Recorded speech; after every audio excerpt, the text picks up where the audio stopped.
You've probably heard of diversity, equity, and inclusion, DEI. As with all phrases, it helps to be specific about what you mean. Diversity is assumed to always be positive, but absent a definition, that's not a helpful approach.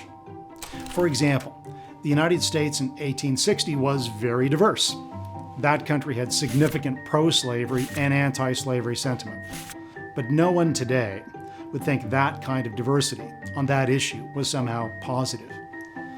On the other hand, diversity, including people of different origins, can be and is positive. The most successful cultures in history beg, borrow, and steal from each other. That includes ideas, customs, technologies, and bringing new people in. Over the centuries, New York City is probably the best example.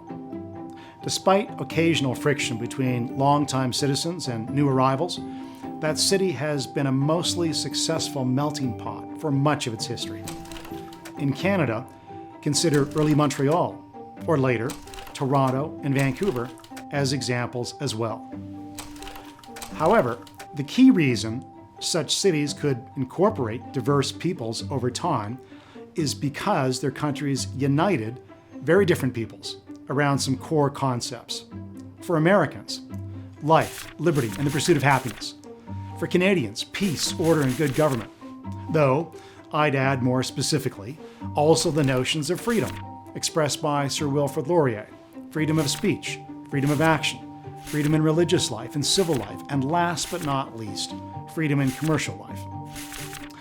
A useful question. Can demands for unity and conformity be too extreme? Yes. Japan cut itself off from much of the world between the early 1600s until the mid-1800s. That self-imposed isolation cut Japan off from developments in the rest of the world. Ultimately, it made Japan weaker in multiple spheres, including technology and warfare, until it opened up. Here's what's useful to remember. Functional, healthy nations need citizens to unite around a common set of core beliefs. That doesn't mean everyone has to look the same or have ethnic origins from the same place. Unity and diversity are a bit like an automobile. As long as your essential function, your engine, is working properly, the color of the car doesn't matter. All sorts of interesting diversity and useful diversity can exist on the outside, so long as your main engine moving forward works. For more on this issue and other topics, check out AristotleFoundation.org.